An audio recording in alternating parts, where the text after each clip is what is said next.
much, Rodrigo. Now let me ask you a question. When you are in a relationship with someone, are you with him or her because you love them or because you fear being alone? Let's see what Amanda thinks about this.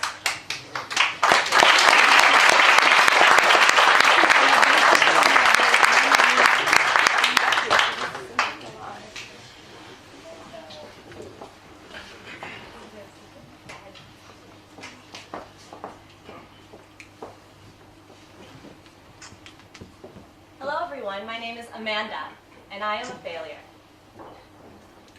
No, really, I am a failure. Last year, I got this cake delivered to me right before I was about to leave for South America to teach English. And guess what? All my friends cheered me on, saying, "You are a failure!" And I blew out the candles. It was awesome. It was really cool. But this was just 2 years ago, so hi, my name is Amanda. I am new to the Failure Club. Who here also is part of the Failure Club? Yay! Congratulations to you. All right, so that's not really how I think we usually go about introducing ourselves, so let's try that again. Hi, my name is Amanda, and I have no brothers and sisters. I am an only child. I have been living in Seattle, born and raised, for my entire life. It's about 22 years, plus the 2 years that I was traveling for a little bit and got to know all of you wonderful people. But Seattle has a population of 652,000 people, and in those years I got a network and community of good friends. So on top of knowing you all and my friends back at home, I have somehow managed to have a whopping 1,142 Facebook genuine or non-genuine friends. If I keep in contact with any of them, I mean, do you, honestly? So out of all these 1,142 people, I have had 3 serious relationships with them. Now, this might not be the biggest shocking number, I'm sorry. Being in a relationship is difficult. And I'm sure for those of you that are sitting here that are single have your reasons. Because, I mean, it's not something very light, it's complex. Being in a relationship is not black and white, it's gray. Do you agree? Yes. Okay. So with that, I would like to tell you a story about 19 years ago, introducing 5-year-old Amanda. As you can, I would like you to read that how difficult it is. It's not very interesting. This is 5-year-old Amanda. And as you can see, from a very young age, I had my way with men. So at the very bottom of this picture, to the very right, looking up, is my first crush. So his name was Joel. And on that very day that we went to the pumpkin patch yard, I told Joel, "I like you." And Joel looked back at me, and like any 5-year-old, he said, "You're weird."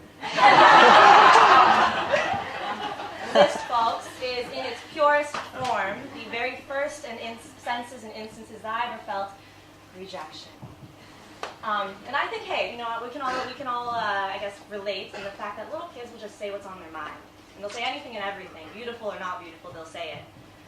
And as we grow up and we get older, we realize there's this thing that exists, and it's called vulnerability. And as we become more aware of vulnerability, we get more fearful of it.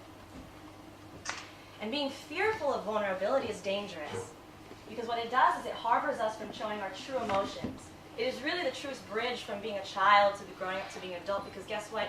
You know what it feels like to be vulnerable, and you don't like it. And so I want to talk to you today about 2 men in my life that showed me really what vulnerability is all about. One of these relationships, I'll be honest with you, I want to be frank with you, it's a very intimate space. I was just very attracted to him, and he was very attracted to me, likewise. And did I feel any love for him? No. Did he honestly feel any love for me? I hope not. But I would like to define this as friends with benefits, for those of you that are not familiar with the coined term. On the other hand, I had another friend, another guy friend, that, we were in love.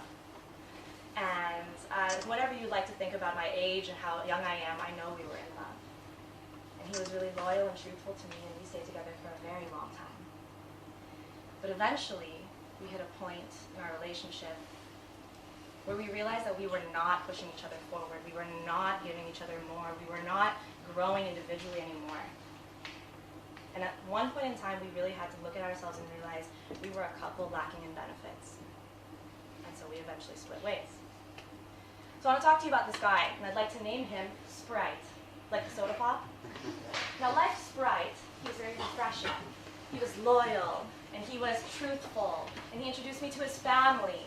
And I was in family pictures, and I went to family events, and we did everything together. Literally, when our friends invited us out, it was as if we were one name, like Bradgelina, like we were an entity. Which was great, I loved it. But, like I said, eventually it came to the point where I looked at him and I realized, man, I don't really know who I am anymore. And I don't think you do either. So this needs to stop. A couple months later, I met another guy. Let's call him Bud, short for Budweiser. He was my buddy, and he was a pal. We could hang out, be friends, be not weird with each other at all. And eventually one night, Bud and I literally drank too much Budweiser. I'll just be honest with you, the next day we were more than friends. So Budweiser, Bud and I, we kept this going on for 6 months, and it was fun. My grandmother wouldn't approve of it, but we were having a good time. And I didn't have to feel like I was committing to anything. After 6 months, I decided to flee the country. And Bud and I had to stop. And I made this decision because I knew I wanted to see things. I wanted to do things with my life. And I knew I had to make sacrifices. So I told you I was in 3 serious relationships. And by the time I was seeing the world and seeing all these beautiful and amazing places, I realized that I was entering the most difficult and toughest relationship that I would ever face. My relationship with myself. And it was the weirdest, most vulnerable feeling I've ever felt. I would trade fighting and arguing and cheating and lying. I would do it rather than be by myself. To sit with yourself was the scariest feeling, in my humble opinion. And I realized I just wanted to talk to somebody. I just wanted somebody in my company. I just wanted to share this amazing experience with someone that wanted to listen to me. And so I asked a bunch of you, why did you want to be in a friends with benefits relationship before, as I was preparing for this speech? I also asked on the other flip side a bunch of you, why would you stay in a long committed relationship when you know it's coming to an end? Actually, both entities are doomed for failure. But why? And I found myself alone, thinking a lot about Bud and Sprite. And I realized that there was a deeper feeling in there. There was something deeper and something wrong. Something wrong with why I couldn't just look at myself and be with myself and be happy with the presence that I was holding in myself. And so I took my time to think about this, to really think about who I was, and with all the people that I was traveling with all the men or the women that I was being friends with and all this and that, I took the time to really look at myself and say, why don't you like yourself? And I think that the answer comes with this deeper fear and this deeper feeling of being, well, alone. So why do we fear this vulnerable feeling? Why do we fear being alone? I think that society has taught us 2 different things. Love is a 2-way conversation. I love you, and you love me. And to hear it and to say it, it makes you equate to worthiness of love. But how come no one ever told me that the 3 words that were the most important was to first realize that I am enough. I am enough. Standing here in front of thousands of or hundreds of people, I'm dreaming it's thousands right now.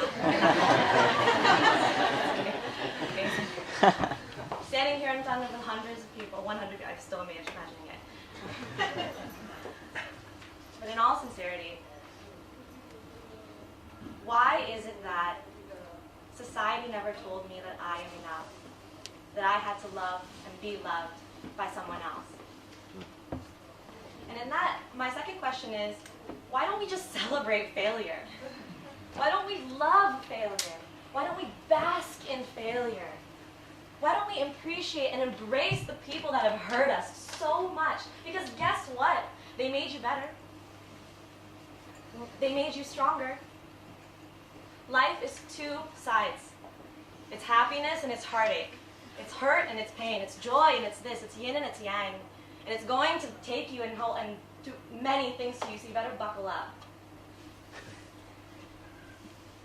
Why do we avoid this very, very vulnerable feeling and run away from something that is so pure and so honest and so human nature? I am enough. One of my most newest favorite quotes from The Invitation is, I want to know, quote from it, I want to know if you can be alone with yourself. And if you truly like the company you keep in its emptiest moments. Now, if you can do that, and if you can say, I am enough, and if you can embrace all the failures and all the mistakes that you've made, if you can truly just be alone and sit there until your presence, well, it's enough to fill the entire room, and wow, congratulations, you're living. Thank you.